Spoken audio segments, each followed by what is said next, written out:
Friends, పెళ్లి అనేది ప్రతి ఒక్కరి జీవితంలో చాలా అంటే చాలా మెమరబుల్ ఒక ఫేజ్ అన్నమాట.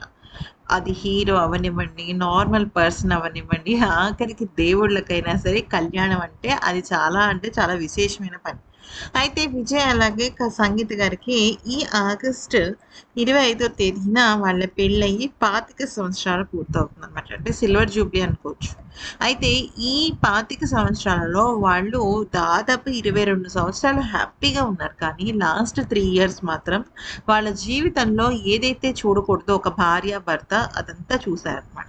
అయితే ఇప్పుడు విషయం ఏంటి అంటే విడాకుల రద్దు తర్వాత మళ్ళీ విజయ్ అలాగే సంగీత గారు కలవటం అనేది వాళ్ళ జీవితంలో మళ్ళీ ఒక న్యూ లైఫ్ స్టార్ట్ చేసినట్టే.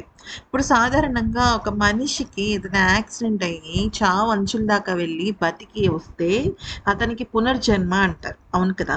అలాగే పెళ్ళైన వాళ్ళు విడిపోయి మళ్ళీ కలుసుకుంటే వాళ్ళ జీవితాన్ని మళ్ళీ కొత్తగా స్టార్ట్ చేయాలన్న ఆలోచన వచ్చినట్టే కదా! అందుకనే విజయ్ తన భార్య కోసం ప్రత్యేకంగా తన పేరు ఉన్న నల్ల పూసని గిఫ్ట్‌గా ఇచ్చాడనమాట. అయితే అది ఎప్పుడూ కూడా నీ గుండెల మీదే ఉండాలి. నేను నీ వాడినని నీకు అర్థమవ్వాలి. అంతేకాదు ఫ్రెండ్స్, ఇక్కడ ఇంకొక ముఖ్యమైన విషయం ఏంటంటే తల్లిదండ్రులు, ముఖ్యంగా విజయ్ తల్లిదండ్రులు అలాగే సంగీత తల్లిదండ్రులు ఈ ఆగస్టు 25వ తేదీన మళ్ళీ విజయ్ సంగీత మెడలో మంగళసూత్రం కట్టాలి అన్న కోరిక కోరారు.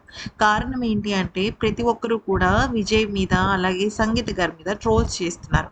వీళ్ళిద్దరూ కలవలేదని, అది విజయ్ త్రిషతోనే క్లోజ్‌గా ఉన్నాడని, కొంతమంది గిట్టని వాళ్ళు ఏదో ఒక మాట అంటూనే ఉంటారు కదా! అయితే అలా అనటం వల్ల ఇక విజయ్ అలాగే సంగీతల ఒక పవిత్రమైన వైవాహిక జీవితానికి ఎన్నో రకాల అడ్డుగోడలు ఏర్పడుతున్నాయి.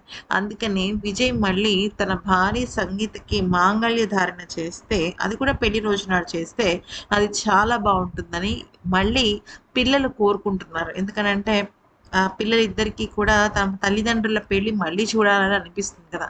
ఈ నేపథ్యంలో విజయ్ అలాగే తన భార్య సంగీత ఇద్దరు కూడా గ్రీన్ సిగ్నల్ ఇచ్చినట్టు తెలుస్తుంది. అంతకన్నా ముందు తన భార్య మళ్ళీ తన ఇంటికి అడుగుపెట్టిన తర్వాత తన బొమ్మ ఉన్న నల్ల పూసల్ని తన భార్యకి గిఫ్ట్‌గా ఇచ్చాడనమాట. మరి ఈ వీడియో నచ్చితే లైక్ చేసి సబ్స్క్రైబ్ చేయండి.